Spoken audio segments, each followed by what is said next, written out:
لا شك أن محمدًا خير الورى ريق الكرام ونخبة الأعيان.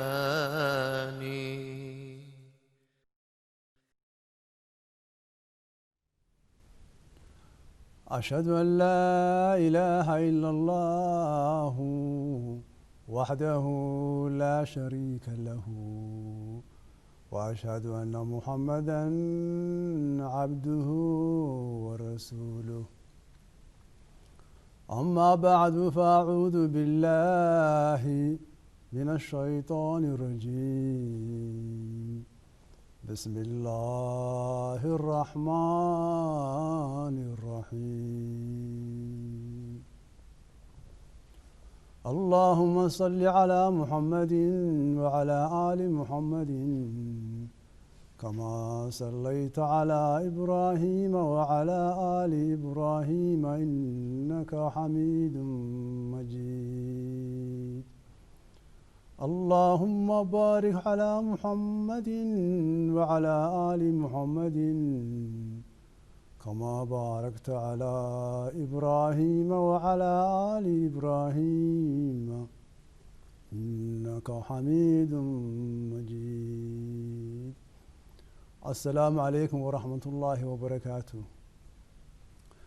موضوع أين برنامج كان كهاد لنا وحوي المهدية يا نبي عيسى ay isku qof yihiin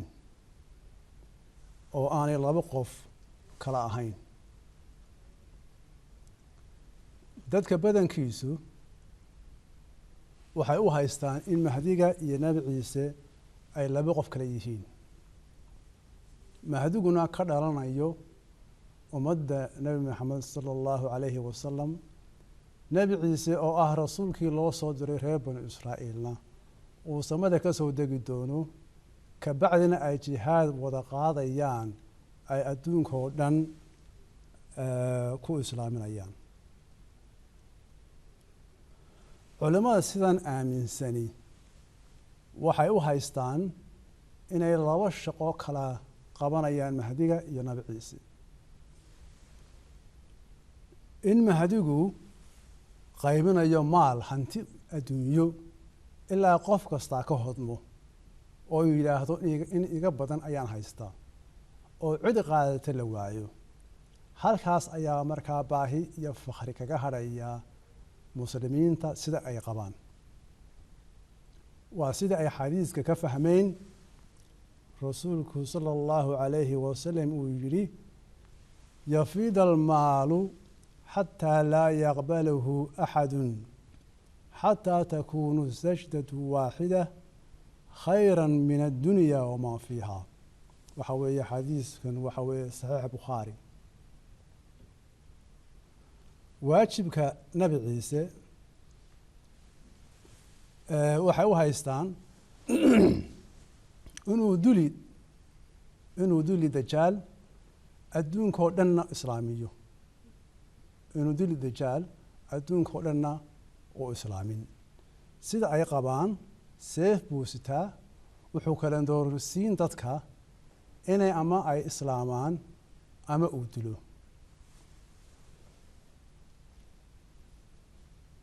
markay labadoodu adduunka oo dhan islaamiyaan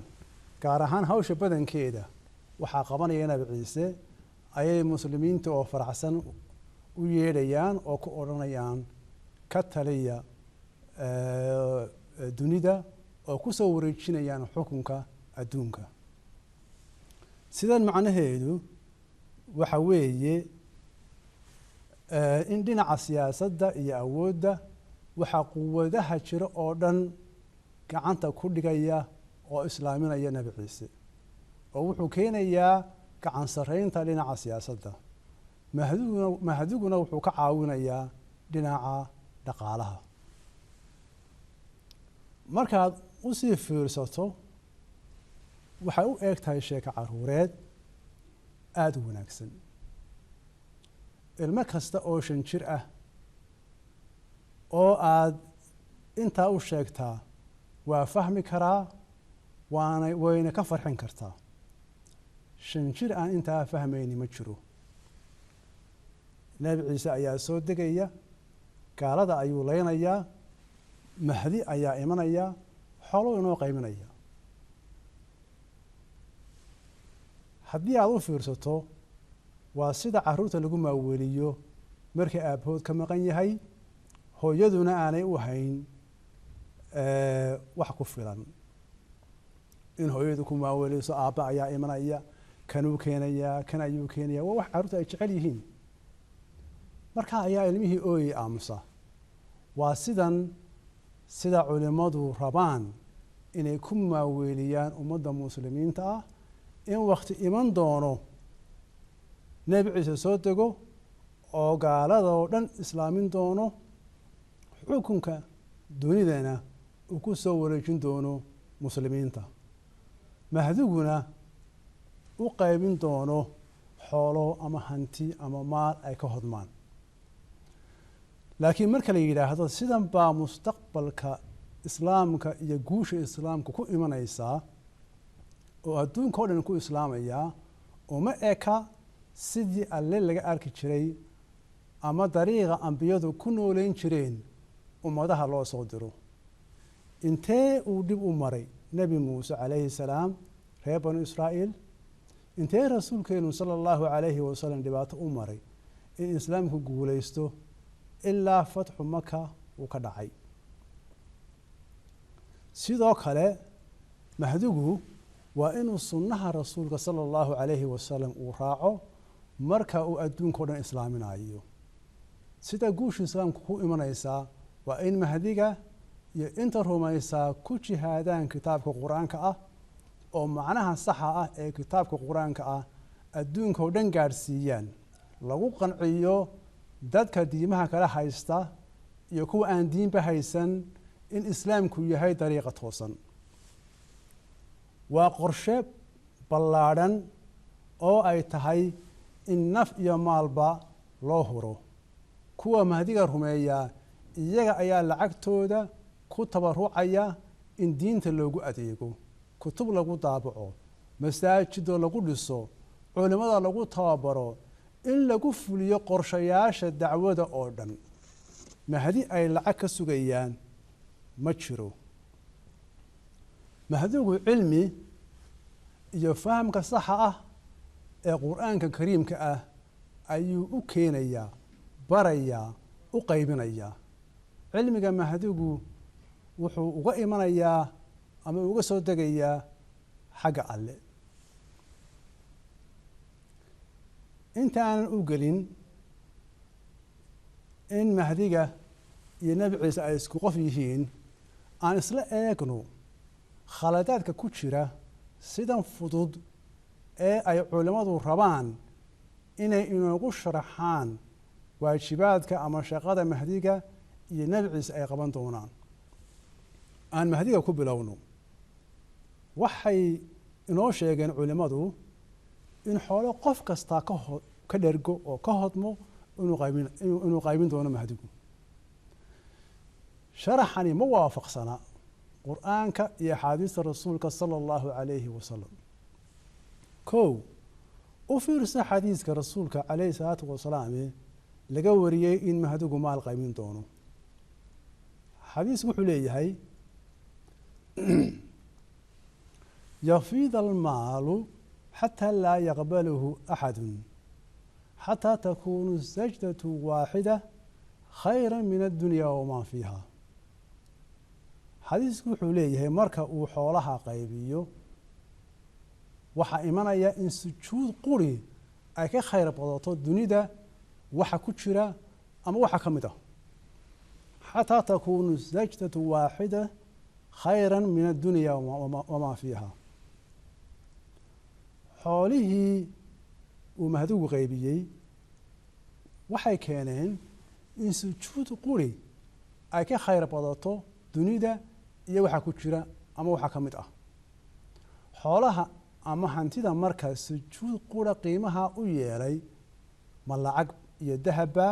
mise waa cilmi iyo aqoon diineed. adduunyadu waswaas bay keentaa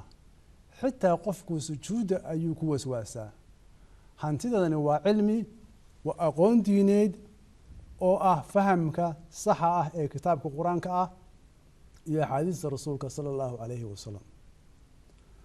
rasuulku wuxuu inoo sheegay in bani aadamku aanu xoolo ka dharkin afkiisana waxaan ciid ahayn aanay buuxin waa xadiis kale oo inoo caddaynaya in xoolaha ama hantidan ama xoolaha uu mahdugu qaybinayaa inaanay meel adduunyo ahayn waayo rasuulku wuxuu leeyahay qof bani aadam kama dhargo adduunyo kama dhargo afkiisaasna waxaan ciid ahayn ma buuxiso rasuulku wuxuu yidhi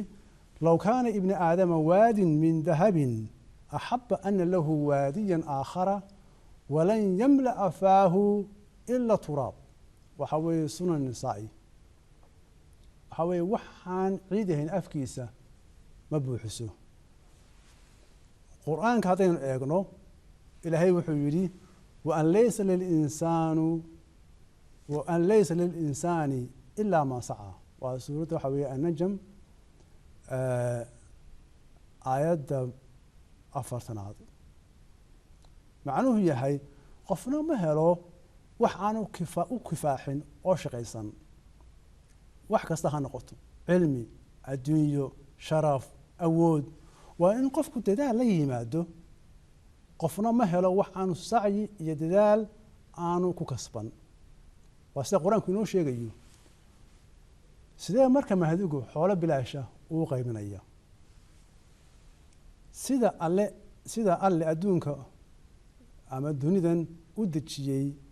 ee u dhigay ayaa ah inay jiraan qof wax haysta iyo mid u baahan oo ama u shaqeeya ama u wax siiyo ilaahay qur-aanka wuxuu ku yidhi acuudu billahi min ashaytaan arajiim naxnu qasamnaa baynahum maciishatahum fi lxayaati اddunyaa warafacnaa bacdahum fowqa bacd warafacnaa fowqahum fowqa bacdin darajaatin liyattakhida bacduhum bacdan sikhriya waxaa weeye suuradda asukhruf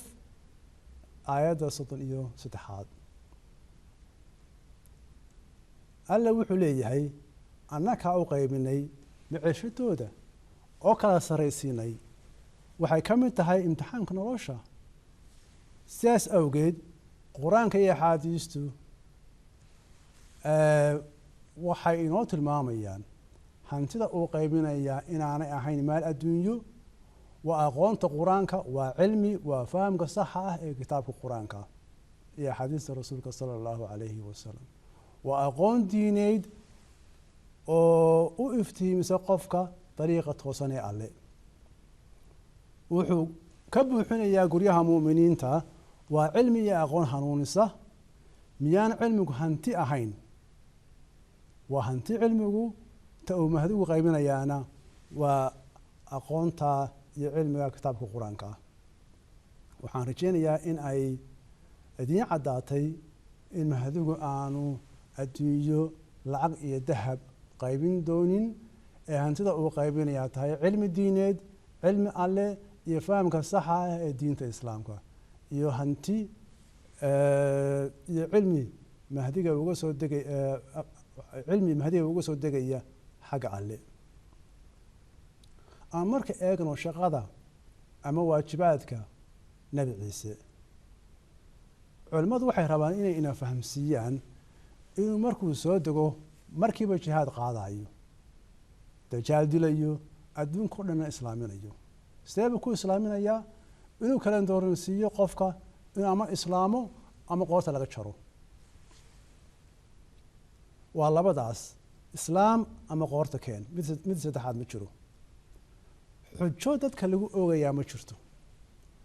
wakti la siinayo qofku inuu wax aqriyo oo uu fahmo ma jirto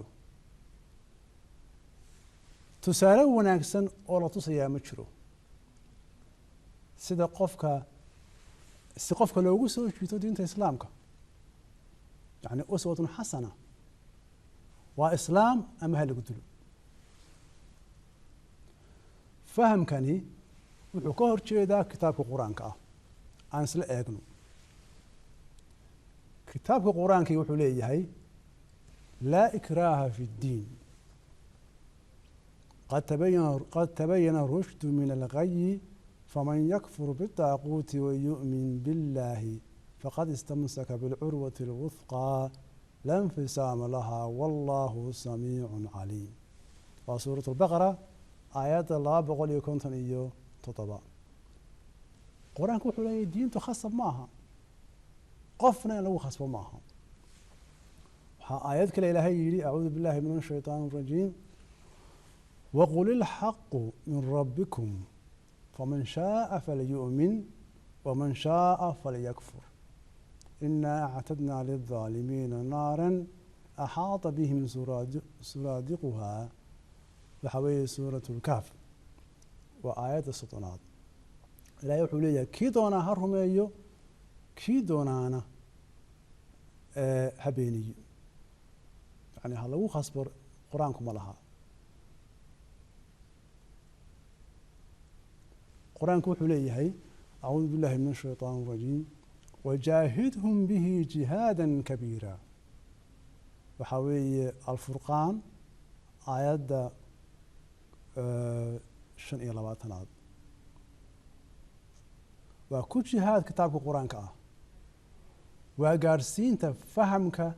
صح آية كتاب القرآن كأ إن عدول بلا جارسيو كو خاصة ما هو جارسي أو فهم سي sidee loo gaarsiinayaa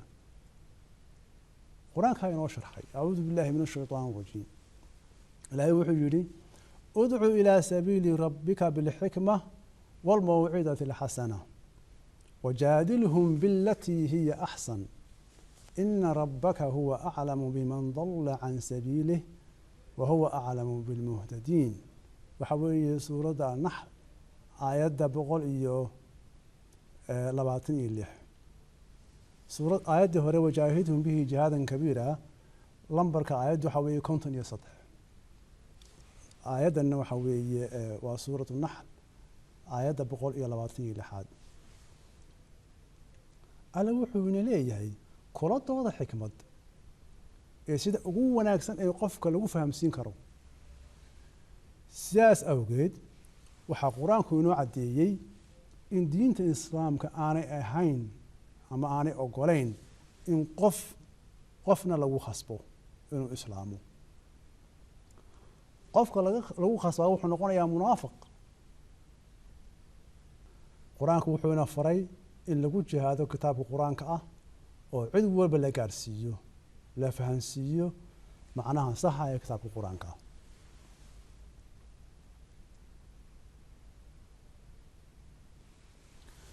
وحكلا أو ترينو عدينيسا إن حولها مهدو غايبين أيهين فهمك الصحة كتاب القرآن يا حديث رسولك صلى الله عليه وسلم وأي حكم إليا وحلا وحي فهم حمو أما مقرن إنسان حموها خالد لقى فهمي كتاب القرآن يا حديث رسولك صلى الله عليه وعلى آله وسلم markaas la eegno in mahdiga iyo nabi ciise laba qof aanay kala ahayn ay isku qof yihiin waan ka soo hadalnay marka quraanka la raaco in nabi ciise waa ciise ibnu maryam loo soo diray reer banu israa'iil calayhi salaam inuu geeriyooday dhimsho caadi ah dhintay sida qof kasta ay tahay inuu dhinto sida ambiyadii alle dhammaan ay wada geeriyoodeen kuma dhiman saliibkii alle ayaa ka badbaadiyey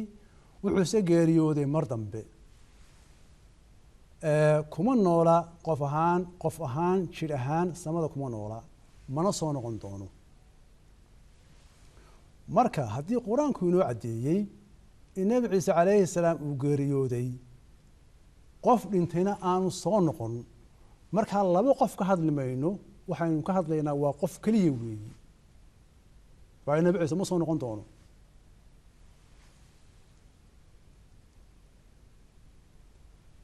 waa addoon qura oo laba magaca rasuulkeenu sala allahu calayhi wasalam ku tilmaamay axaadiista qaarna ku magacaabay mahdi waayo wuxuu hanuunin doonaa muslimiinta axaadiista qaarna ku magacaabay nabi ciise waayo wuxuu burin doonaa caqiidada baatilka ah ee masiixiyadda. u fiirso xadiiska rasuulkeena sala allahu calayhi wasalam si uu inoo fahansiiyo in labadan qof ay isku qof yihiin. rasuulku calayhi salaatu wasalaam wuxuu yihi lalmahdiyu ilaa ciisa, waa ibni maaja. waxa weye mahdi ma jiro aan ciise ahayn.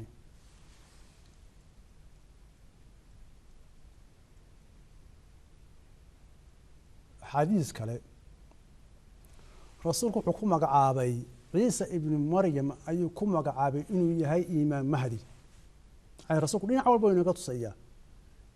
in labadan magac ay isku qof yihiin. rasuulku wuxuu yihi sala allahu calayhi wasalam yuushiku man caasha minkum an yalqaa ciisa bni maryama imaama mahdiya waxakama cadla. kiina nool rasuulku calayhi salaatu wasalaam wuxuu yihi wuxuu la kulmay ciisa ibnu maryam oo ah imaam mahdi ahna xaakim caadil ah. xadiiskaa markaa shaqooyinku qabanayo muxuu ahaa isna muxuu ahaa iyana inoo sheegay. muxuu rasuulku yihi fayaksuru saliiba wayaqtulu khanziira wayadacu ljizyata watadacu lxarbu awsaaraha. wuxuu dili buu yihi wuxuu jajabin buu yihi karooska. waxa weye wuxuu burin doonaa caqiidada baatilka ee kiniisadda. wuxuu dili khansiirka, waa dhaqan xumada magaranaysa muxuu ahaa ee dadka xooleysay. xadiis kale yani axaadiista dhan waxay inoo caddaynayaan in mahdiga iyo nabi ciise ay isku qof yihiin, aan laba qof aanay kala ahayn. xadiiskan kale rasuulka laga wariyey, rasuulku wuxuu halkan ina faray in marka nabi ciise yimaado aynu beeco ka qaadano.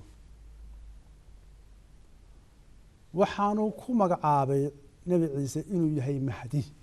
rasuulku uu yihi faidaa ra'aytumuuhu fabaayicuuhu walow xabwan cala halaj fainahu khaliifat llahi lmahdiy. fainahu khaliifat llaahi lmahdiyi. rasuulku wuxuu leeyay markuu yimaado haddaad la kulantaan beeco ka qaata oo ku biira jamaacadiisa ku biira,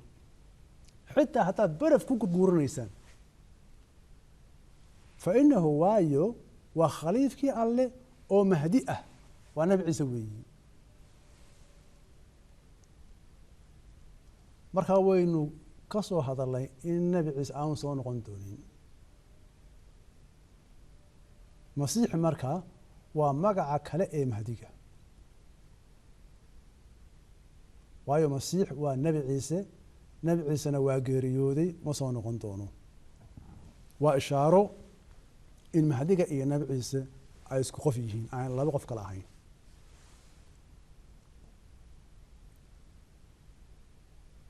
axaadiistan oo dhami waxay inoo tilmaamayaan in mahdigu magac ahaan yahay nabi ciise. qof baa odhan kara maxaa rasuulku mahdiga ugu magacaabay nabi ciise? jawaabtu waxa weeye qof nool ayaa lagu magacaabi karaa qof dhintay. tusaale ahaan qof baa la odhan karaa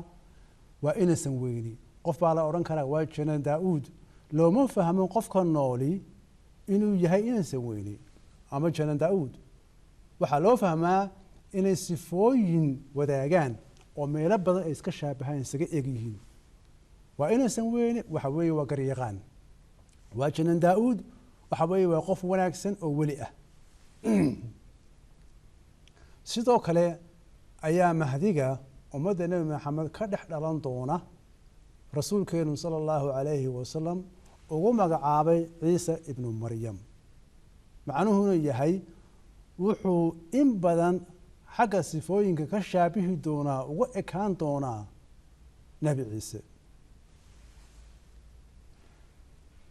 ta kale labada magac waxay tilmaamayaan waajibaadka uu gudan doono. in mahdi ahaan muslimiinta mideeyo ka saare khilaafka fahamka diinta ay ku qaybsan yihiin waa 73 firqood ee maanta jira wuxuu u noqonayaa xakamun cadlan waayo cilmigu mahdiga wuxuu ka imanayaa xagga alle wuxuu ku hanuuninayaa marka muslimiinta dariiqa toosan sidan marka waa mahdi wuxuu ka saarayaa fahamka khaldan ay ku fasireen aayadaha quraanka iyo axaadiista tusaale ahaan waxaa ka mid a tafsiirada khaldan ee qur-aanka aan waafaqsanayn waxay u haysaa nebi ciise inuu shimbir abuuri jiray qur-aankuna wuxuu leeyahay ilaahay keliya alle keliya ayaa wax abuura cid kale wax abuurtaa ma jirto qur-aanku wuxuu leeyahay acuudu billahi min ashaytaan arajiim yaa ayuha annaasu ضرب مثل فاستمعوا له إن الذين تدعون من دون الله لن يخلقوا ذبابا ولو اجتمعوا له وإن يسلبهم الذباب شيئا لا يستنقذوه منه ضعف الطالب والمطلوب ما قدر الله حق قدره إن الله لقوي عزيز وسورة الحج وهي آياتك 74 iyo 75 ilaahay wuxuu leeyahay haddaa isu wada tagtaan duqsimo abuuri karaysaan iyana waxaa leeyahay nabi ciise abuuri jiray muxuu ahaa shimbir abuuri jiray waa khaladaadkan laga fahmay qur-aanka marka mahdigu mahdi ahaan oo muslimiinta hanuuninayo waxaa weeye wuxuu dib ugu soo celinayaa fahamka saxa ee kitaabka qur-aanka iyo fahamka saxa ah ee axaadiista rasuulka sala allahu calayhi wasalam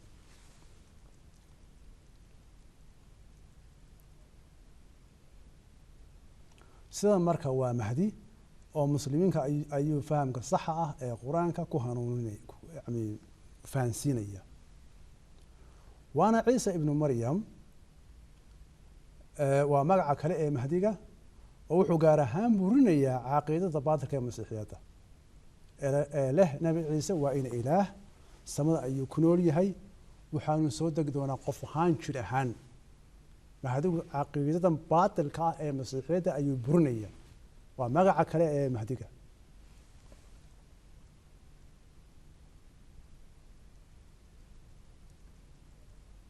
marka labada magac ee mahdi iyo ciise ibnu maryam waxay inoo sheegayaan inuu muslimiintana hanuunin doono caqiidada baatilka ee masiixiyadana uu burin doono qof baa odhan kara waata rasuulkeenu yiri sala allahu calayhi wasalam waa ahlu beyt waa run waxaa kale oo laga wariyey rasuulkeena axaadiis kale oo rasuulkeena laga wariyey inuu yidhi magaciisu waa magacayga magaca aabihii waa magaca aabbahay inuu yidhi dunida wuxuu ka buuxin doonaa cadaalad iyo magaranaysaa muxuu ahaa ammaan waxaa lagu aasi doonaa qabrigayga qofna qabriga nabiga sala allahu calayhi wasalam ma furi doono oo qof kale kulama aasi doono axaadiistan waxaynu ka fahmaynaa maqaamka sare ee mahdigu leeyahay inuu si walba ugu eg yahay u shaabaho rasuulkeena calayhi salaatu wasalaam waayo wuxuu wakiil ka yahay rasuulkeena muxamed sala allahu calayhi wacala aalihi wasalam waayo wuxuu si buuxda u raacayaa sunnaha rasuulka sala allahu calayhi wacala aalihi wasalam cadaaladda uu ka buuxinayaa waa marka adduunka oo dhan la gaarsiiyo kitaabka qur-aanka ee adduunka oo dhan uu islaamo markaas weeye marka cadaaladdu ay imanaysaa mahdigu wuxuu inoo sheegay mirza qulaam axmed calayhi salaam inay qaadan doonto 300 oo sano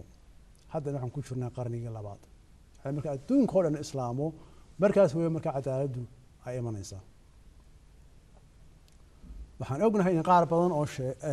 sheegtay nebinimo iyo qaar badan oo sheegtay mahdi inay jiraan laakiin mid quri ma sheegan inuu yahay mahdi magacan ahaanna yahay nabi ciise isla markaana mid quri qur-aanka iyo axaadiista kama sugin in nabi ciisihii loo soo diray reer banu israa'iil aanu samada ku nooleen ee dhintay aasaasaha jamaacadda axmediya mirza qulaam axmed calayhi salaam oo qura ayaa ku dooday inuu yahay mahdi iyo magac ahaan nabi ciise qof ahaan ma aha isagoo daliishanaya qur-aanka iyo axaadiista rasuulka sala allahu calayhi wacala aalihi wasalam haddaan soo koobno waxa aan ka soo hadalnay in axaadiista rasuulka sala allahu calayhi wasalam ku caddahay inuu ku magacaabay nebi ciise imaam mahdi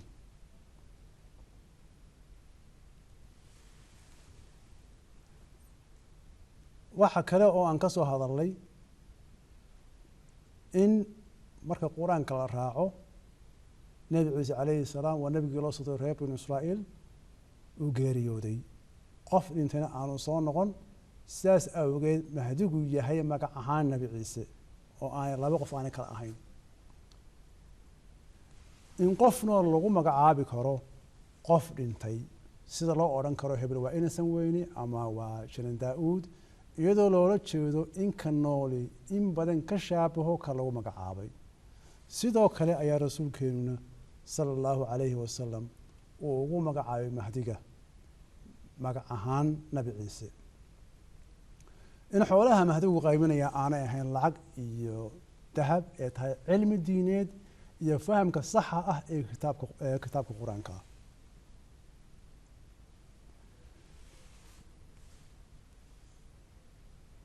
in mahdiga oo magac ahaan nebi ciise ahi aanu seef adduunka ku islaamin doonin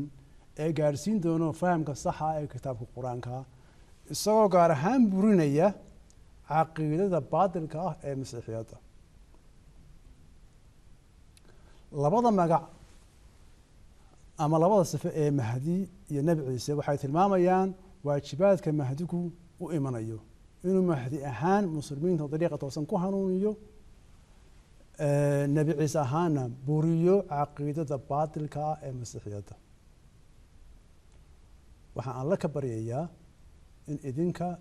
iyo annagaba dhammaanteen uu inagu hanuuniyo dariiqa toosan wasalaamu calaykum waraxmat ullaahi wabarakaatu